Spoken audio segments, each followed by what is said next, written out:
What is up, everyone? Crunchy Frog here, and Black Ops 6 has finally released after months and months of anticipation, and I have spent the past 4 days grinding to just try to get a good feel of the game and enjoy it around launch window. Now, as always, I wanted to hold off on making a review video for at least a couple of days so that I could play enough to give you guys an entire picture of the game for a more in-depth style review as opposed to a first thoughts kind of thing. I wanted to experience all that the game had to offer and all of the game's systems so I could give you guys a good sample size of everything so that my opinions could be nuanced and well-rounded. I wanted to experience all of the highs and all of the lows of basically every aspect of the multiplayer to give you guys more of a complete picture of the current state of multiplayer on launch. Now, I have played roughly 18 hours of multiplayer, and I'm currently almost Prestige 1. I'm level 55. As a matter of fact, by the time I upload this, I'll probably already be Prestiged. I'm hoping to do so tonight. And for this video, I will only be covering the multiplayer section, and possibly I'll be doing a zombies review maybe next week or the week after, depending on, kind of the reception and what you guys want and everything like that, and just how much I end up playing zombies. So, if you haven't already played the game yet, or if you've been waiting around to see if it's actually worth your money, listen up to this video, and hopefully by the end, I'll be able to give you a good idea of all the pros and all of the cons of the game to give you a good idea of if this game is actually worth your $70 or a Game Pass subscription for that matter. So if you enjoy content like this, make sure to leave a like as it helps others find the channel. If you would like to see all of the latest news and updates and discussions around Black Ops 6, make sure to subscribe to the channel. And if you would like to support the channel monetarily to keep me making these videos, make sure to hit the join button to become a channel member today. You get cool perks like emojis down in the comments section, as well as being able to view every video up to a day early. So with that all out of the way, let's dive right into it. And if you guys have listened to any of my in-depth reviews in the past, you'll know that I like to start out with the pros. I like to start off on a positive note. Now, I will be breaking this down into categories. This just made it easier for me to formulate a script and kind of give you guys a better outline of things to kind of categorize thoughts a little easier. And the first thing that we'll break into is the overall presentation of the game. And the first great thing about that is, as I mentioned up there in the intro, it is free on Game Pass. So if you have the Game Pass subscription, the game is free to download for you. And this is huge for the series going forward. I know this is something we all thought about the day that Activision had kind of announced that Microsoft were buying them and everything like that. This is what we've been waiting for, Call of Duty games to come to Game Pass, and here we are. It lowers the barrier of entry, and that means many more players in the map pool, less wait times, stuff like that, but also just more of your friends that you can probably play with, right? There's lower barrier of entry. You don't have to ask people to buy a $70 game necessarily to play with you. And I found that to be a huge plus. It also allows folks to kind of try out the game who otherwise wouldn't have spent the full, price on it. Maybe they were interested in COD, maybe they're a little burned out on COD, but now they can try it for essentially free if they have the Game Pass, or just pay a lower fee to kind of get in there and try it out. And I know me personally, it saved me money. I have Game Pass Ultimate currently. And, it makes all of the cons, kind of the bad things about this game that I'll be talking about later, hurt a little bit less, right? There's less money on the line. I didn't pay $70 for this, so I don't get as mad if stuff doesn't quite work out the way I'd hoped. I have less skin in the game, so to speak. Next up, for another great thing about the presentation, and this is kind of a thing that has been lacking recently, but is great here, is honestly the menu music. I know it sounds stupid and kind of nitpicky, but we haven't really had that in a while. It's a really small thing, but I really missed having an iconic menu song. I feel like I've talked about this in a lot of my recent reviews. And this game's music and kind of ambiance knocks it out of the park. And it honestly reminded me of the CODs of the golden age of COD, right? And just, again, develops the overall ambiance in the game. And if you have a memorable song, right, that plays constantly during the menu, stuff that you're going to listen to for dozens of hours, possibly over the next year or two, it kind of gets in your head.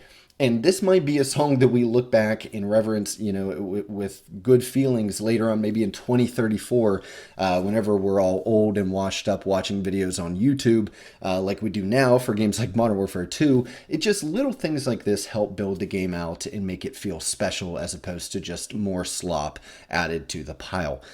Along those same lines, I did really love having like Woods as a narrator, right? I don't know who the other faction is just because I haven't played through the campaign, but I think it is another, campaign character that narrates it.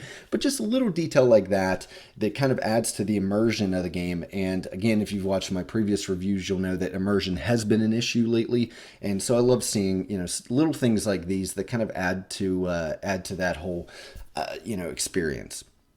Next up, and this is massive and something that we've been complaining about the last several years, but there have been great UI improvements. The team at Treyarch has made everything much more accessible and much more reminiscent of earlier COD titles. Things feel more in the places that they should be, that your brain feels they should be. It's much easier to navigate. There's vertical menus.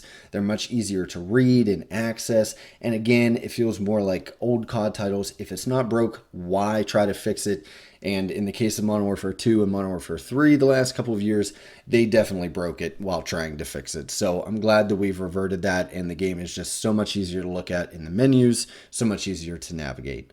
I also will say that overall the game runs fairly well. Now I'm playing on Xbox, so I don't have quite as, big of an issue as some PC players may have and stuff like that with compatibility. And I will mention some of the crashes and glitches and stuff that I've experienced, but overall, as a whole, across 18, almost 19 hours gameplay, it's ran fairly well.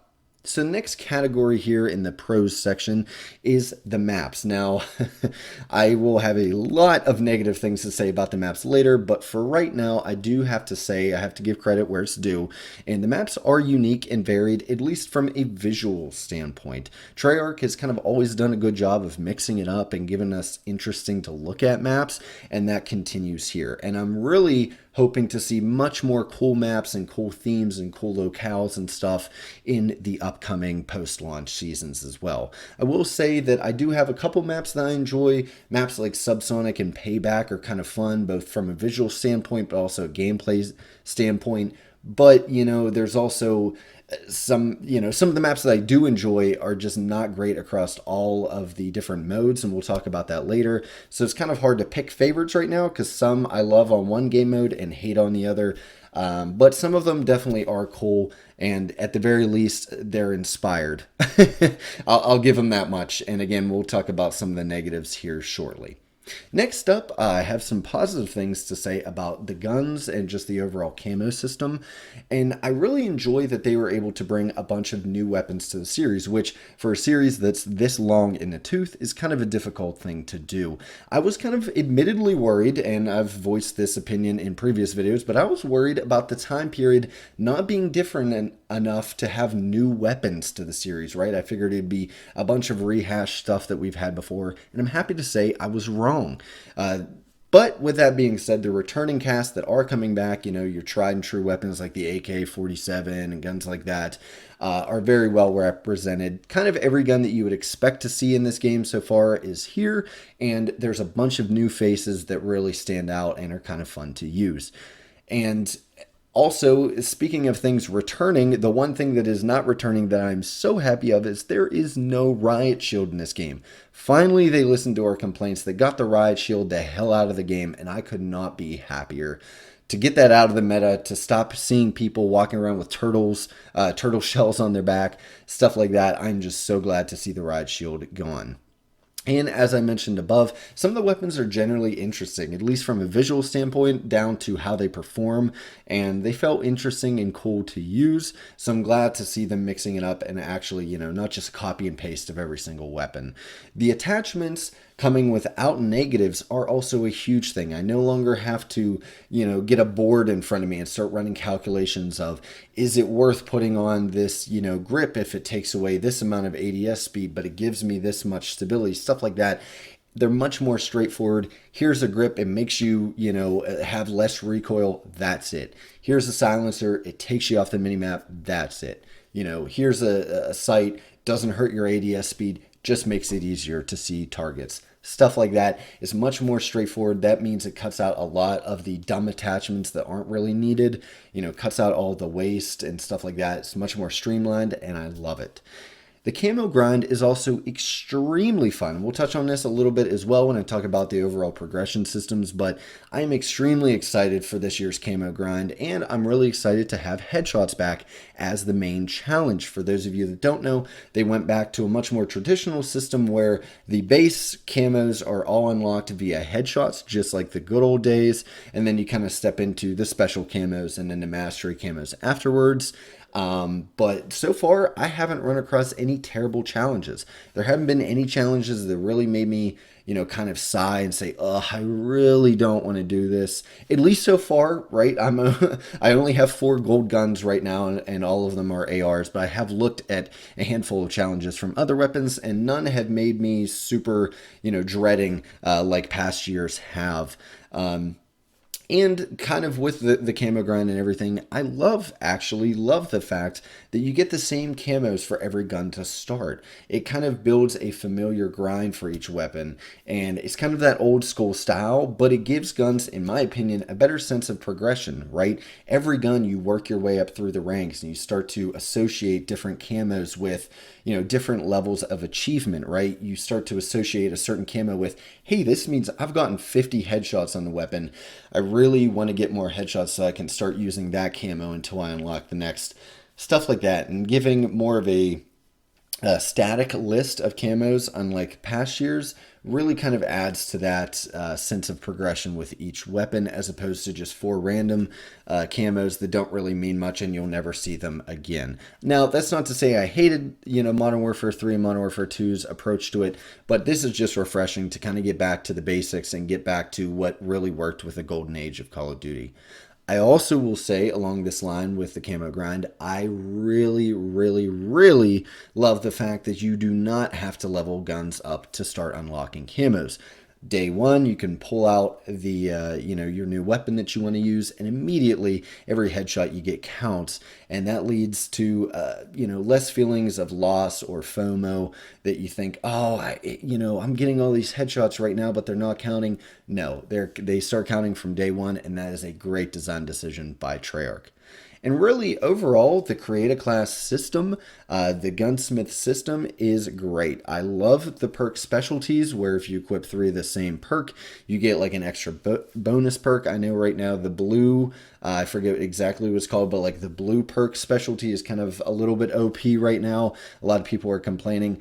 I don't really mind it that much, but I really love those specialties where if you spec into a build, you get rewarded for that. And it kind of lends into a little more of an RPG aspect, being able to spec into builds more so than in past years.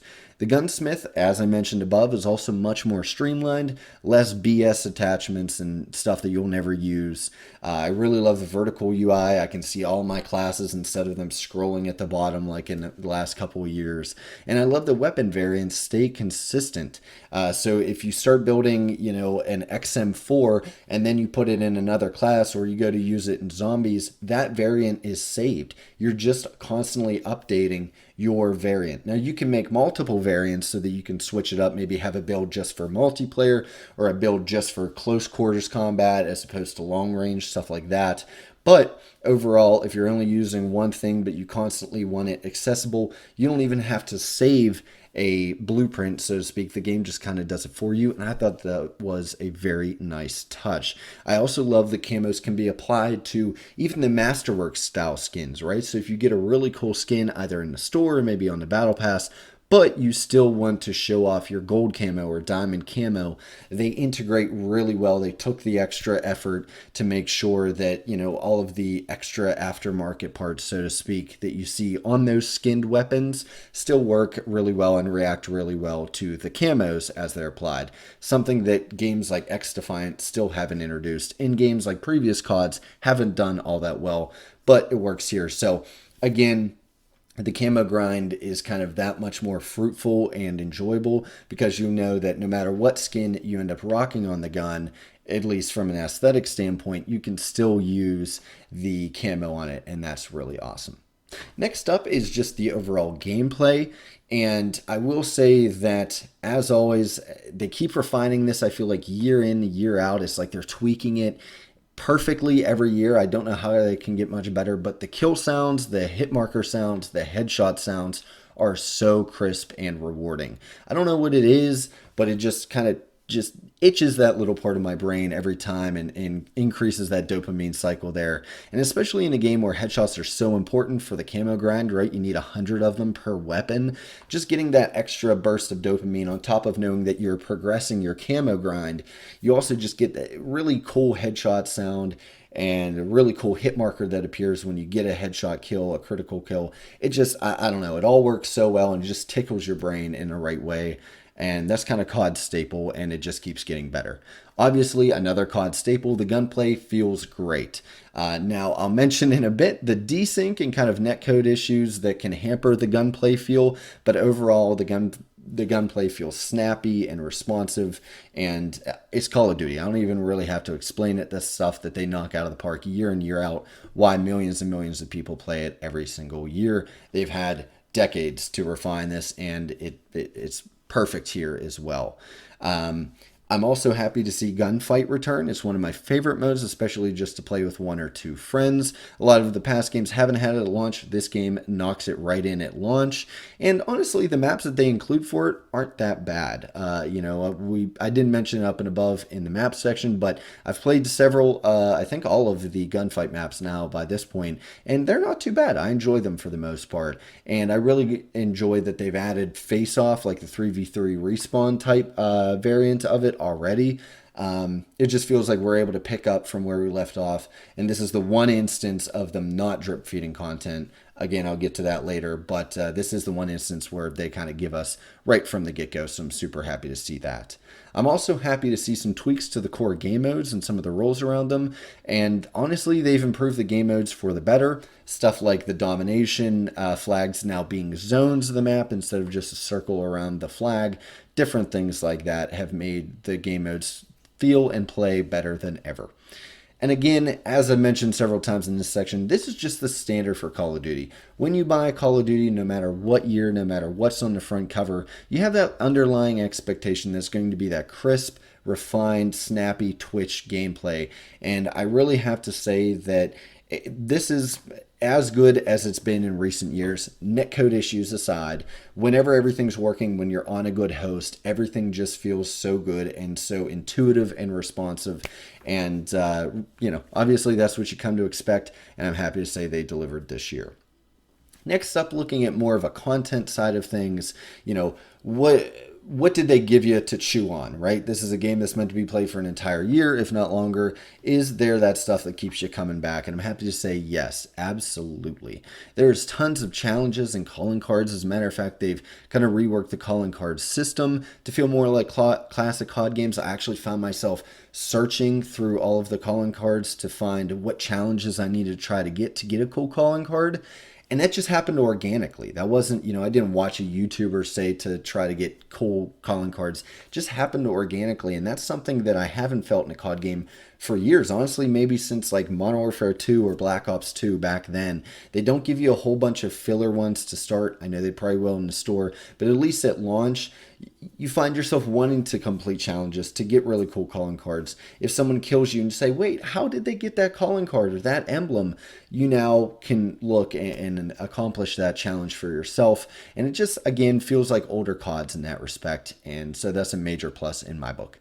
The classic prestige system is also a massive improvement. I know I've seen a lot of people who are new to the franchise kind of belly aching about it on Twitter.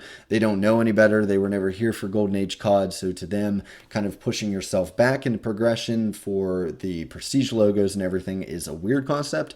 But for those of us that have been there and understand why the system is the way it is a massive improvement. I cannot state that enough, how much better Classic Prestige is to whatever garbage seasonal prestige thing that they've had in the past. It gives me something to actually work towards, right? Re-unlocking stuff as you prestige kind of keeps you in that treadmill, that cycle of constantly working towards stuff, working to unlock that one weapon at level 30 that you really want to camo grind or that you really enjoyed using, and stuff like that. Just keeps you on that treadmill, keeps you working, gives you something at the end of the tunnel to keep running towards.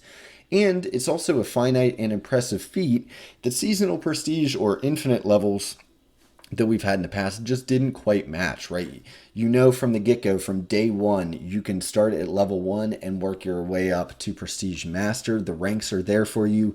You know, unlock them at your own pace. You will never be hamstrung by, hitting a level cap at a certain season and having to wait for more levels to be drip fed to you or anything like that. You can just work at it at your own pace.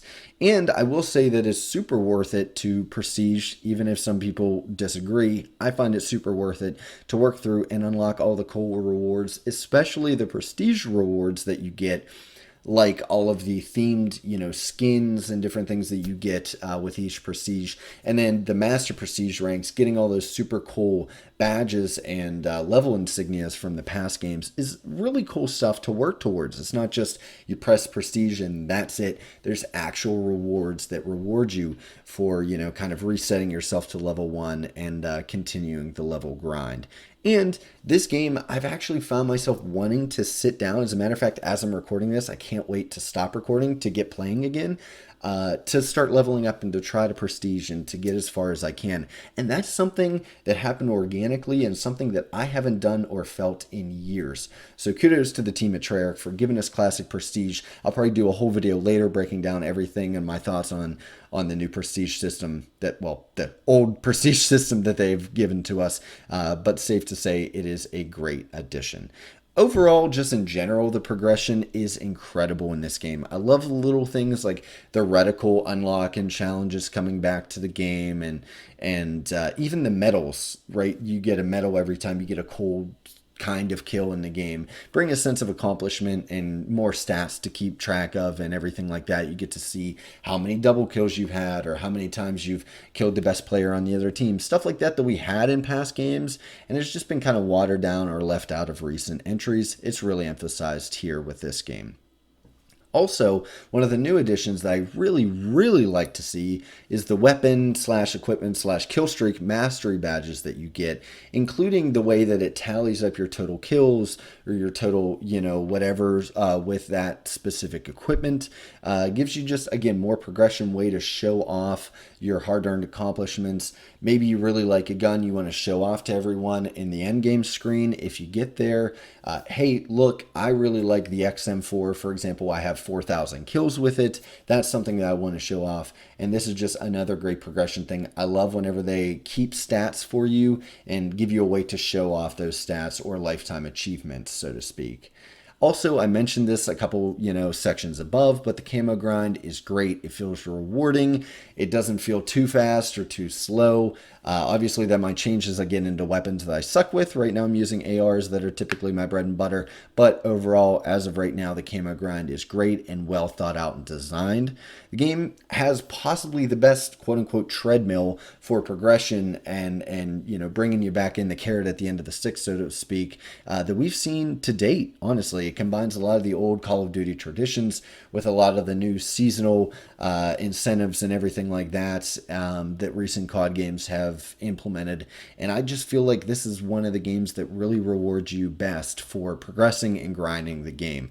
There's lots of reasons to bring you back beyond just, hey, I want to go online and play a shooter. There's just a lot of reasons to come back and try to achieve more.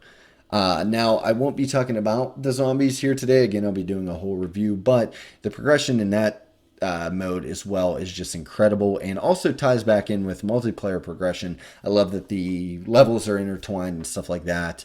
But overall, the progression of this game is honestly the strongest part of the game for me, and it gives you the most reason to play and keep coming back, despite some of the bad things about the game, which we are going to start talking about now. So again, we're going to hit a lot of the same sections and stuff that we did up above, but this time talking about the not so great portions of all of these categories. So first up, again, we'll talk about presentation.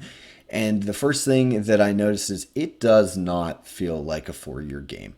I mentioned this during my beta review, but this in no way, shape, or form feels like the super well designed, super long time to develop 4 year game that they keep, kind of shilling during the marketing.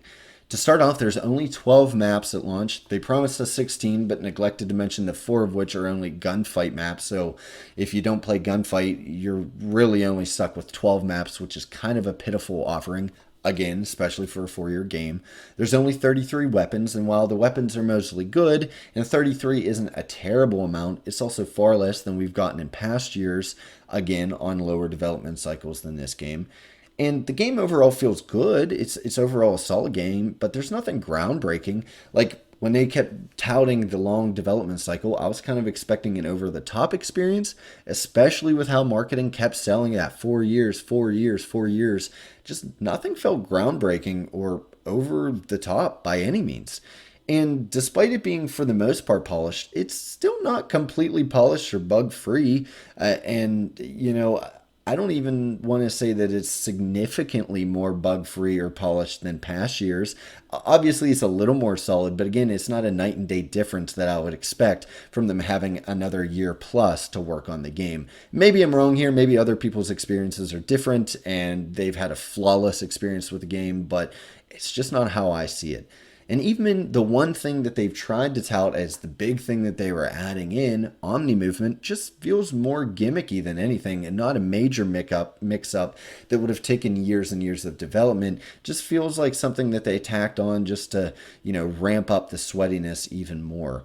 At the end of the day, I just find myself wondering where all that extra time went. Again, we'll talk about maybe campaign and zombies and the efforts that were made there because that does impact dev time, right? A lot of dev time is sunken into those two modes. But overall, just on the multiplayer side of things, it's hard to tell that there's an extra year plus of development behind this game. It really is. And to go along with that, graphically, the game doesn't really hold up very well. It's not ugly by any means, but it's also not a jump forward at all. As a matter of fact, in some instances, it's a jump backwards from the last two entries to the series. Now, I know they all have to use the same engine nowadays, so you're not going to see night and day, PS2 to PS4 style jumps in graphics. But there's just a lot of rough edges and low textures and kind of crappy shadows or lighting in different areas. It doesn't look as sharp or visually stunning as the past two entries have in certain areas. And some of the operators don't really look as good. They don't look as lifelike in some instances. Again, the lighting is inconsistent on some areas and overall, the game does not look bad. I don't want to tell you that this looks like a PS1 game or something, but it just doesn't look any better than the past games, and at times it looks even worse, which again, for a 4 year game, is kind of head scratching. Now, another part of the presentation is kind of tied to cosmetics and systems such as the Winner's Circle. It's not terrible. I don't want to give you the idea that it's a terrible system that ruins the experience, but I believe that it has the potential to become super cringe, especially when cosmetics are added in the Battle Pass. It kind of opens the door for a lot of bloat in the Battle Pass as well. Now we have things like emotes and gestures and stuff like that for the Winner's Circle. And that'll also cloud up the storefront bundles as well. And I know this is more of a speculative point because its current iteration is nothing terrible. I just can foresee this going horribly wrong as the seasons go on. And my friends are already complaining that the end circle is kind of cringe, especially with the stock emotes that they give you to begin the game. And it just takes away from the overall presentation. Now, above, I did say that we would talk about the few glitches I have. And while the game ran better overall, I still have had 2 or 3 crashes on Xbox, which is supposed to be the, more stable of the platforms, right? Playing on console, you're supposed to crash less. But I've still hard crashed, like back to the dashboard 2 or 3 times in my time playing. I've had a glitch where you can't choose the class that loads you into the game before you're actually into the game, which if you do that while a match is in progress, you could just die because you can't aim down sight, you can't shoot, you can't look, you can just kind of move around a little bit. And so people can shoot you and you just die and it counts. Now, they have stated that they are aware of this bug and they're fixing it, but I did want to mention it here. And, it is something that I've experienced constantly. There's also packet burst issues for PC. Obviously, I'm not playing on PC, but several of my friends are, and they have complained about this constantly. This is an issue that we've seen only get worse the last couple of Call of Duties, and it's really rare in its head here as well. The Also, there's just the standard matchmaking goofs, right? You try to join your friends and it kicks you out. All those just little nitpicky things that just kind of frustrate you here and there. That's kind of a COD staple, really any online game staple nowadays. But again, I saw several of those instances over the weekend as well. And overall, it's nothing crazy. The QA, I would say, as a whole, has been definitely better than years past, but it's also not perfect either, and still, in my mind, a little underbaked on the quality side for a 4-year game as well, especially when they haven't added anything crazy that would take away from that QA time. And as mentioned above, this is kind of a glitch. I don't know what you would call it, maybe, but the desync as a result of bad or malfunctioning netcode or servers has been rampant. I'll talk about that here during the gameplay section of the cons portion of the video, but I don't know if that's like a glitch, if the netcode's not performing as intended, or if they're using crappy servers, but I wanted to mention it here since it affects performance. And also, one of the other kind of aspects or glitches that they've mentioned that they are working on is you are not able to talk to the other team between rounds or after matches. A lot of people thought it was intentional, but the devs have come out calling it a bug. Whether it was or not, or they just are responding to the backlash by re-implementing it, I don't know. Kind of seems intentional that they did it to kind of cut down on toxicity, which they've been all about in recent years, but it really hurt the social aspect of the game. Not able to talk to the other team and stuff after a match, even if most of the time it's just shit talking, to be honest. But, I had to mention it there. Another issue with the presentation is the overall theme is just not very differentiated from past games. And we talked a lot about this in previews and my COD Next video and stuff, but the 90s just doesn't feel different enough than the other games. It just feels like another Modern Warfare era game, to be honest, with a Treyarch spin to it.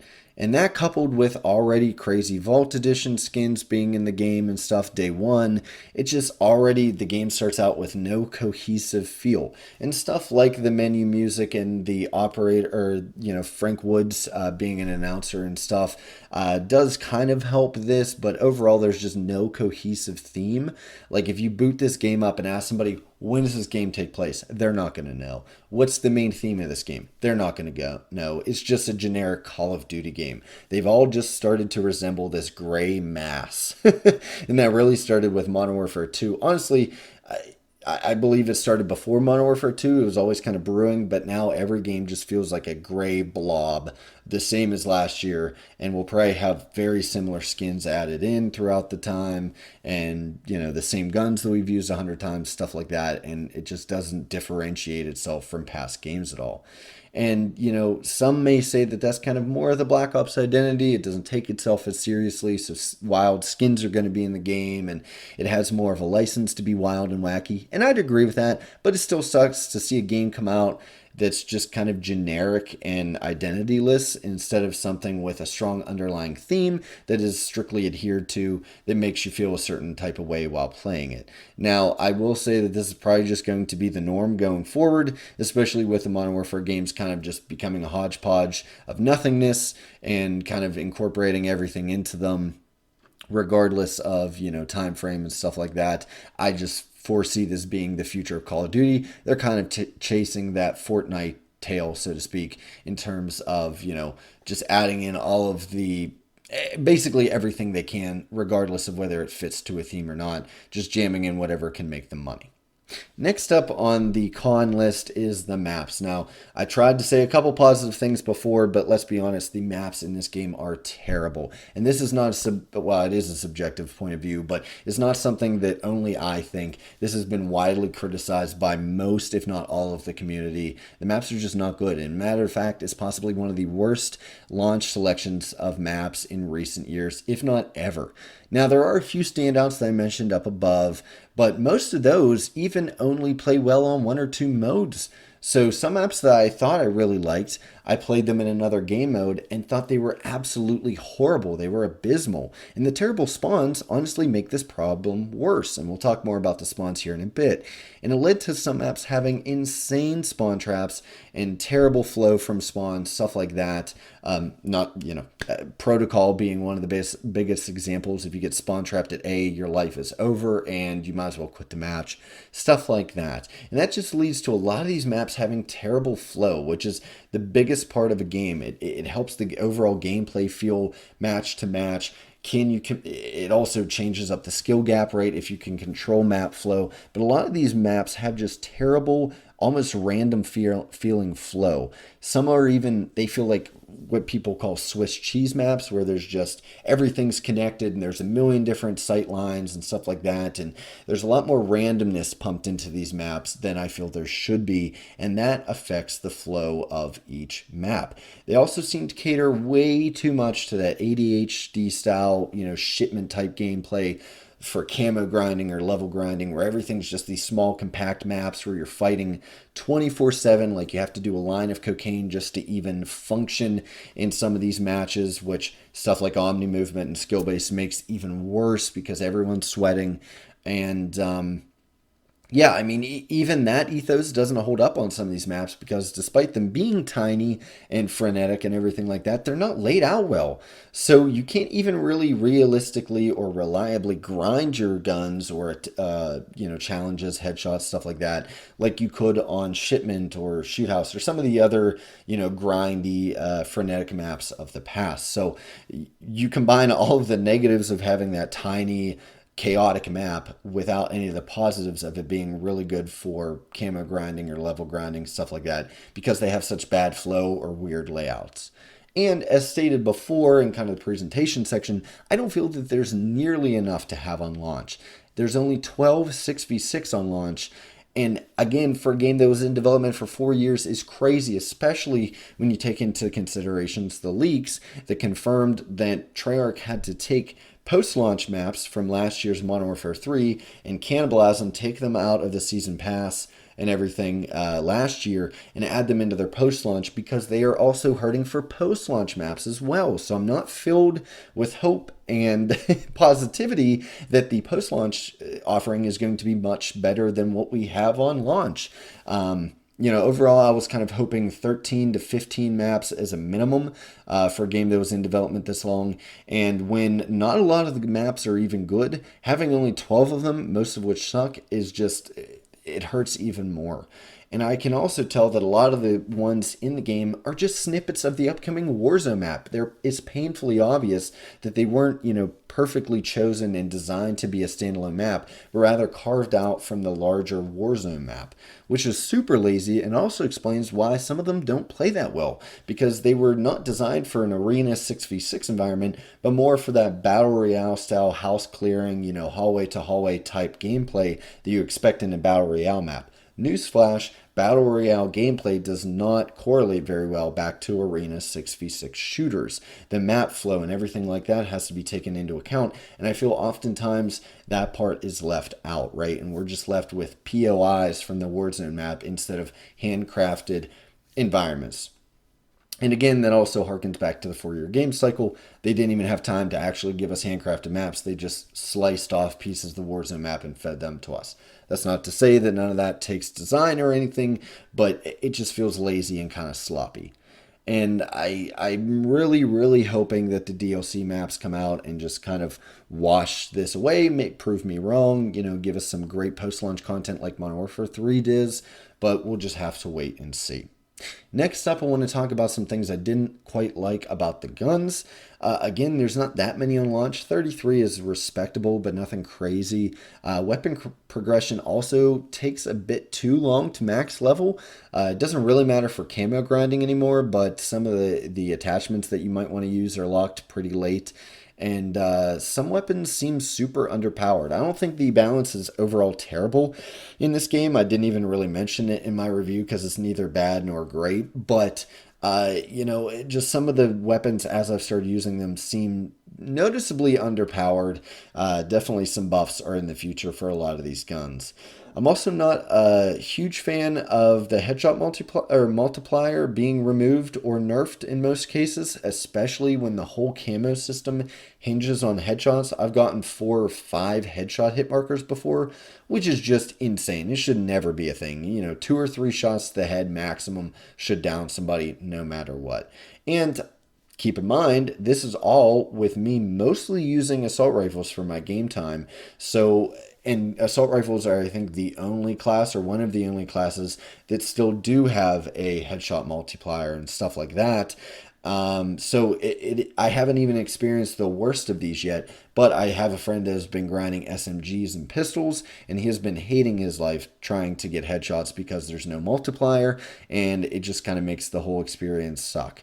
So I was kind of it just kind of leads to a lot of guns feeling underpowered, and sometimes the TTK is super inconsistent and stuff like that. They're also still, and this is just a product of the modern COD engine, but there maybe is still a little too much kick and recoil and reliance on attachments, which means the vanilla attachmentless guns kind of suck. So the way that they kind of design games now is around every weapon getting 5 to 8 attachments. So with that, to make guns not seem totally overpowered or stupid, they make the base guns suck ass, to be completely honest, assuming that you're going to add 5 or 6 or 7, 8 attachments to make them better in the future, which just means whenever you unlock a fresh gun, it's going to suck. It's really going to suck to use for probably an hour or so of gameplay until you have all the attachments that make it usable. And attachments start to become crutches at a certain point. And this is just a common problem for all the recent CODs. This isn't Black Ops specific, but I felt the need to mention it. Next up, onto the overall gameplay, and I just want to mention at the beginning of this section that there is a scandal right now about pay-to-win audio. Now, it may not end up being anything. A couple of the people who have gotten it or have seen how it works say it's really a nothing burger, but there is an option to pay like $20 and you get enhanced audio experience. Really, this hasn't ruined my experience that I know of, unless a lot of my deaths are from people sound whoring with this, but I kind of doubt it. But it just sets a bad precedent that you can pay money to get an edge over everyone else. And we know with COD, if you give them an inch, they'll take a mile. So something tiny and insignificant like this may seem like nothing, but we have to mention it because if it snowballs later on and 2 entries down the line, you could pay $20 to have any audio at all or something like that, or footsteps actually, you have to pay to hear footsteps or some stupid stuff like that. COD's not above doing any of this for money, by the way. So it's just something that I wanted to mention. Maybe I'll make a whole video out of it later as we get more details. And next up is just, and this is the worst part of the gameplay so far. I've alluded to it several times during this whole review, but the hit reg and desync issues are mind-numbingly terrible. To me, it is the biggest killer of fun for this game, even more so than skill-based matchmaking to a certain degree. There's lots of situations, and it's not just me. You can find dozens, if not hundreds or thousands of videos like this on TikTok or YouTube. Lots of moments of, like, what the hell? How many bullets do I need to hit him with? Or how did I just die in 2 bullets? Feeling like you get one tapped, feeling like you have to shoot the enemy for a million times. And these aren't isolated incidents. This isn't once every 10 matches. This is almost every gunfight in almost every match. And the hit reg overall seems decent. I don't get a lot of ghost bullets and stuff like that, but sometimes that fails as well. And I don't know if it's an issue with netcode. I don't know if they just have like the paper and cardboard servers up because it's launch weekend, but it is just terrible. Now, I know the skill-based and engagement-optimized matchmaking algorithms are partially to blame for this, as they constantly force you into worse connections than you otherwise would have just to prioritize your skill. So it ends up finding you people like, I've played several matches with people that were speaking vastly different languages and from vastly different areas than me. I talked last year about facing a bunch of people in Quebec. That happened again this year. I live 12 hours away from Montreal. So to give you an idea of, I should not be versing these people. There were people from Europe in one of my games as well. Should not be happening. And when you get into those lobbies, your connection's going to go to shit. And invariably you're going to have issues with hit reg and desync, and it's just going to amplify any issues that there are with the netcode. Is just going to get much worse as you add more and more and more ping while they try to put you with people that are of similar skill to you. And this leads to a lot more frustrating deaths. Nobody likes dying in COD, right? There's been memes made since the dawn of time about, how frustrating it is to die in COD, or any shooter for that matter online. But this just makes it 10 times worse. And it almost makes the game feel rigged or even unwinnable at times. And that no matter what you do, you can't win a gunfight because you just get melted. The odds feel stacked in against you, honestly. And to be completely honest, they are in some cases, right? Whether it be intentional, I don't want to get into tinfoil hat stuff about like skill-based hit reg and skill-based damage and stuff like that. I don't even want to go there. But, sometimes it honestly feels that way. And even if it isn't those type of systems, at the very least, it's worse and worse connection that have you feeling that way, that maybe you have to hit people more often than they have to hit you and stuff like that. And it just makes for a super inconsistent time to kill, which just leads to very frustrating and unpredictable gameplay, which is probably what the devs want, if I'm to be completely honest. But it makes games feel crap. You want that level of reliability, of predictability in your games for you to have a sense of you getting better, so you can predict outcomes, so you can kind of gauge fights. But sometimes you can set up a gunfight perfectly, have all of the advantages in the world, use everything in your book, so to speak, to beat that person, but it doesn't matter because they're talking to the server faster than you. The server freaks out and just, you died, just deal with it, you died. And that's how it feels a lot of the time. This isn't, again, a isolated incident. This isn't something that you'll see once every 10 levels. This is something you experience almost every game, if not almost every single gunfight. And it's very, very frustrating and kills a lot of the fun for the game, to be completely honest. Another thing that I wasn't a huge fan of, but it's kind of nitpicky, is the fact that they've gone back to eliminations instead of kills. So kills and assists are kind of jumbled up into this elimination stat, which kind of, I think it's there to make people feel better about themselves, right? If you have 10 kills, 20 deaths, and 5 assists, before you would have gone 10 and 20 and said, wow, I really suck at this game. Now, technically, you went 15 and 20 and you say to yourself, oh, it wasn't that bad. I could be better, but it wasn't that bad. And it kind of dulls the blow of a bad game and kind of inflates your ego, which admittedly, I've fallen for hook, line, sinker. It does kind of feel good because, right now I have like a 1.3 or 1.4 KDR, despite probably not actually having a 1.4 KDR. It's probably just 1 because of skill-based matchmaking, but all those assists are thrown in there, with it. So anytime you deal any damage to an enemy, well, you get credit for the kill and it makes your stats go up. So it's kind of stupid. It's kind of participation trophy-y. So I wanted to mention it here in the con section, but admittedly, I have fallen for it. My dumb monkey brain has 100% fallen for the trap, and kind of makes me feel better that I have a higher KDR than I actually do. So moving on to the next point. The kill streaks in the game are just kind of bad, and in my opinion, they're way too expensive. When you do earn the higher ones, they are rewarding, they seem somewhat powerful, but skill-based matchmaking kind of makes it so that rarely happens. I don't think I've seen any of the higher streaks in any of my games. No one is nuked, no one's gotten a chopper gunner yet. I haven't seen like the gunship, like the AC-130 type stuff yet. None of that has even happened in any of my lobbies. Occasionally an attack helicopter, maybe once every 2 matches, there's an attack helicopter. And I get that they've done this all to maybe cut down on spam from games like Modern Warfare 2 back in the day. And I even have a friend that's very grateful of this. But to me, it makes the kill streaks kind of pointless. And that's COD's bread and butter, right? That's what differentiates it from other games, is the kill streak system. So for the vast majority of matches with kill streaks kind of gone, besides the typical UAV or, little tiny kill streaks that don't really matter in the grand scheme of things, it just kind of makes it a little more boring. I also have to say that the lower streaks control horribly, so the few lethal streaks that they do give you without you having to go on some crazy rampage of kills is like the RCXD and the Archangel, which is like the Valkyrie missile from Black Ops. They control terribly. They're hard to control. They slide around. They're rough to physically maneuver. But they also take you out of the game. You have to sit still and control those. You don't get to stay in gunfights or help your team with objectives while you're controlling them. So it just slows down the pace of the game. And they're just really not worth it. Yeah, you usually get 1 or 2 kills each time that you get one of those, which is helpful and nice, but at the same time, it almost doesn't feel worth it. I'd rather, the airstrikes or stuff like that from previous games be much more reachable, and I can just call those in while I'm still helping my team take an objective. There's also, to go along with that, the passive streaks are not until much later.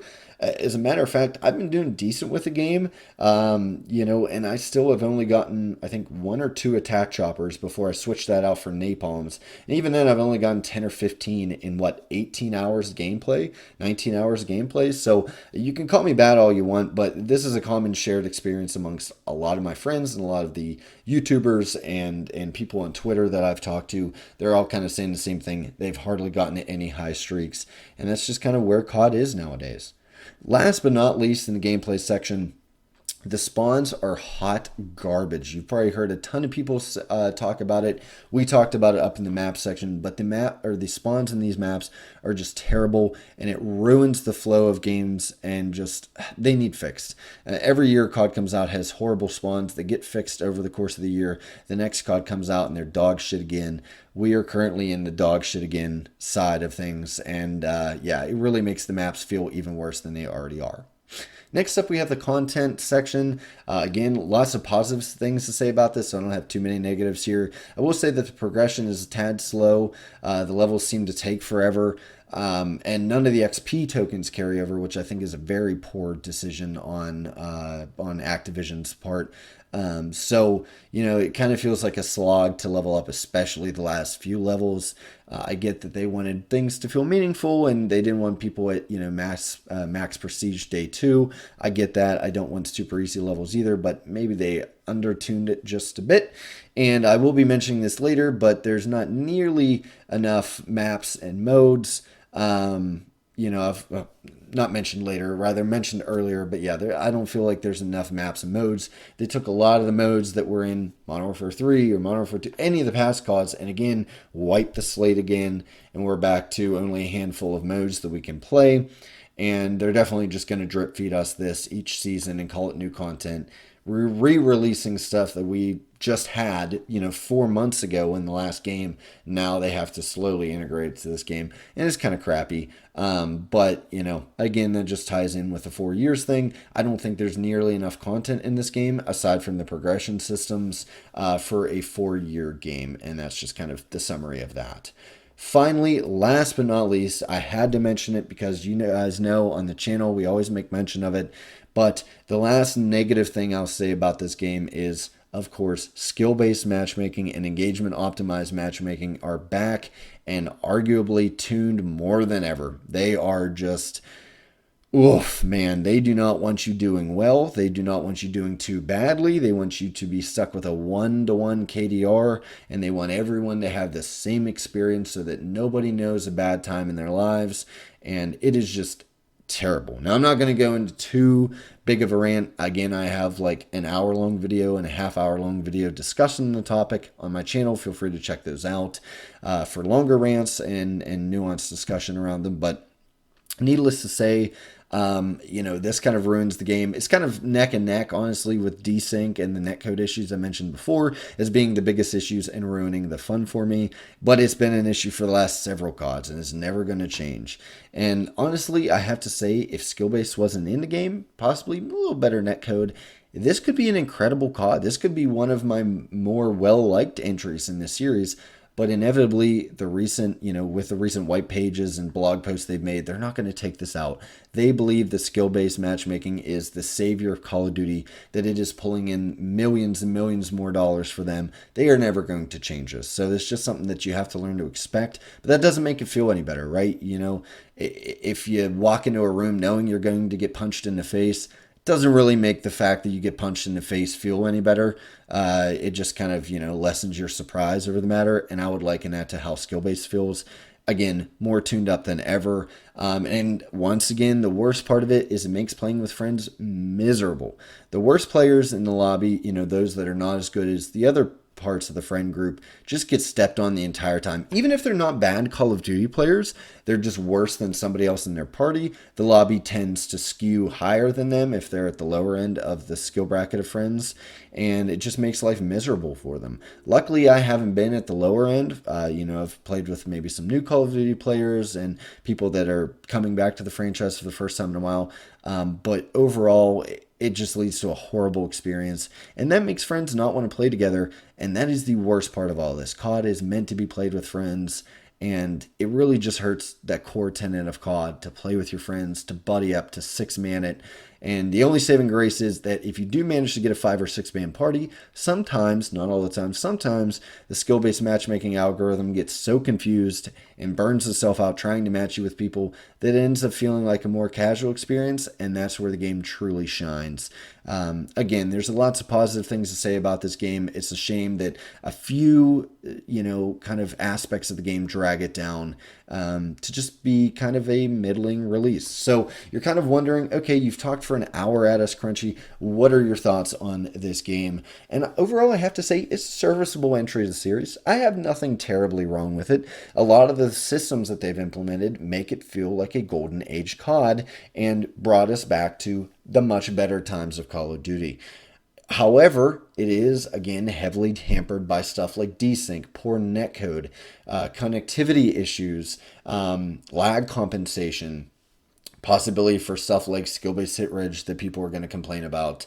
And then, of course, skill-based matchmaking and engagement optimized matchmaking algorithms, just putting you in a constant sweat fest, which with things like omni movement and small maps, the sweatiness is cranked up to 10, which means those algorithms are cranked up to 10, which means you never have a casual fun moment in this game, unfortunately. Now, would I recommend buying it? If you have Game Pass, absolutely. Go ahead and download it.